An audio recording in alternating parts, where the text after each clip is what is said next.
Hello everybody, I'm Harold with Nature's Friends. And I'm Carmen with Fearless Cooks.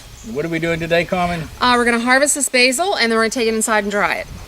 That is very good to use all winter.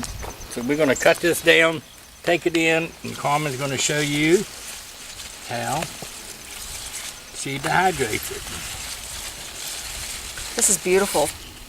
This is a nice healthy plant. You can smell it too, can't you? It's always about the smell, Harold. I know.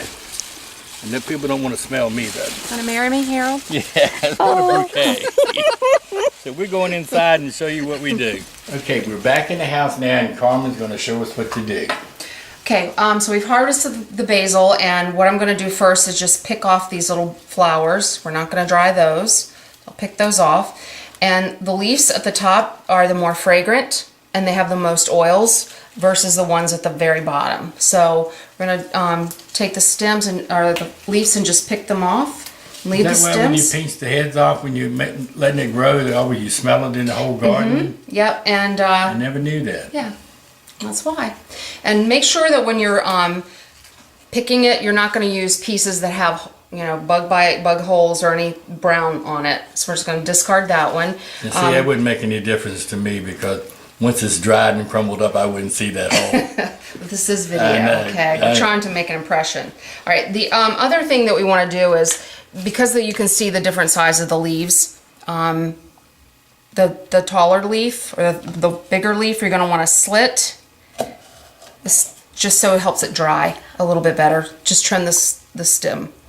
Okay? That's interesting. Yeah, and then we're going to wash this. Get all the dust and any bugs that would be on it. We're going to take care of that. We can, if you just have a colander, you can rinse it and let it drain in that. Or a salad spinner works really great. I use this. Just put it all down in there, rinse it in there, and then spin it, and then it's ready to go in the dehydrator. Women do things a lot different than men do. So anyway, once we get it washed up and get ready to put it on the dehydrator, we'll show you. Then we're going to show you some she's already done. So I can't wait. All right, so we've picked up a little bit, and we're going to rinse it off.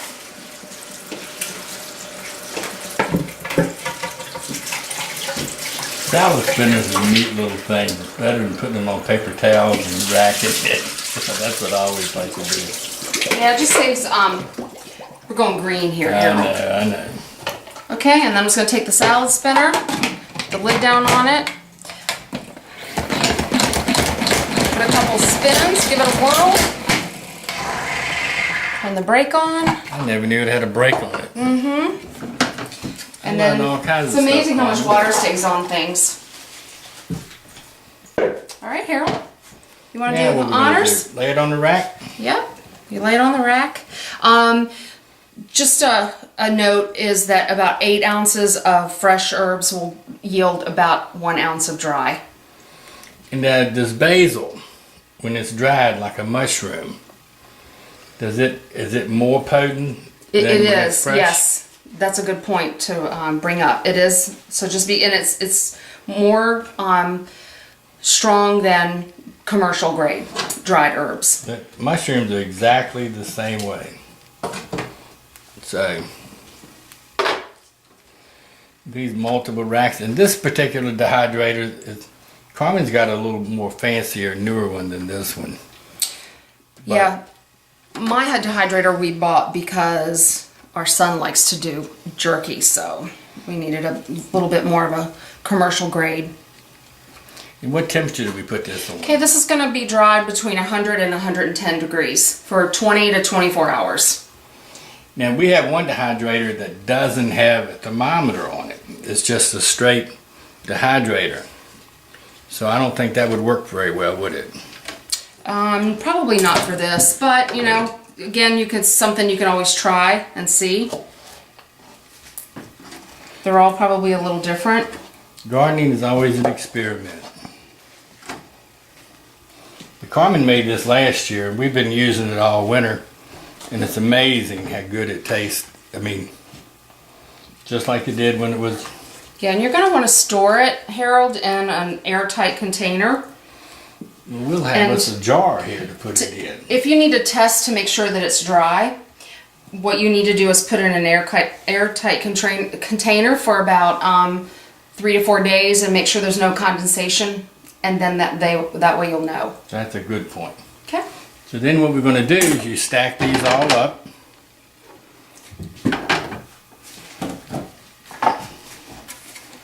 And you put the lid on. I'm not going to plug it in right now, but we'll show you. There's a thermometer in here somewhere. What was the temperature?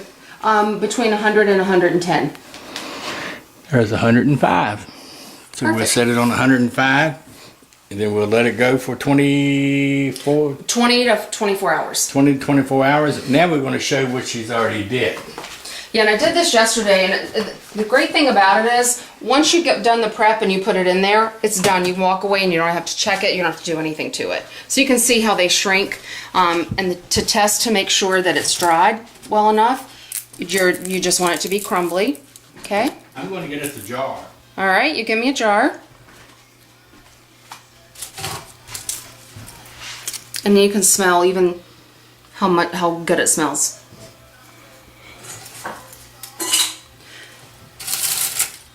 Comes off really easy too.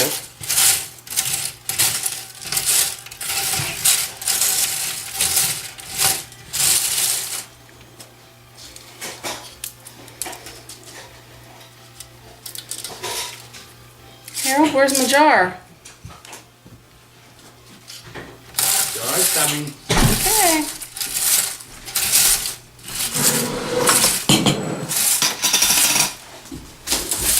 Let me get us a cookie.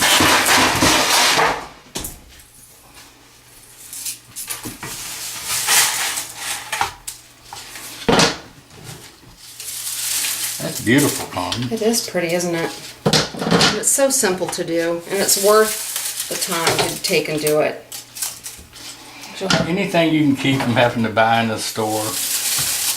Not only that, it's just better than store-bought. That's the most important thing. It's way better, and you know what you're eating. Mm-hmm.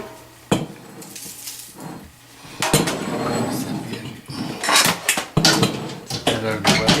Okay. Next. Do you want to crush them and put them in? Yeah. Okay. My phone will make the easy way to get it in. That's a good idea. I'm sure I would have thought I about come that. up with one every once in a while, okay? All blind hogs find it extra once in a while. I don't know what that is.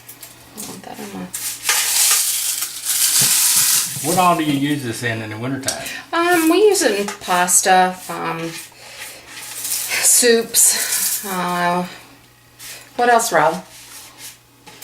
Anything that calls for basil. Yeah, lasagna, any kind of tomato sauce, most all. Okay, Harold.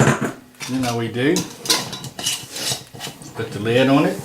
And then we'll check it, just let it sit for a couple just days. store this. The way that crunched up, I'm sure that's dry. Mm-hmm. So it looks still pretty nice and green, and the smell is wonderful. So I hope y'all enjoy it. Now it's basil season, so I hope y'all enjoy your basil and storing it.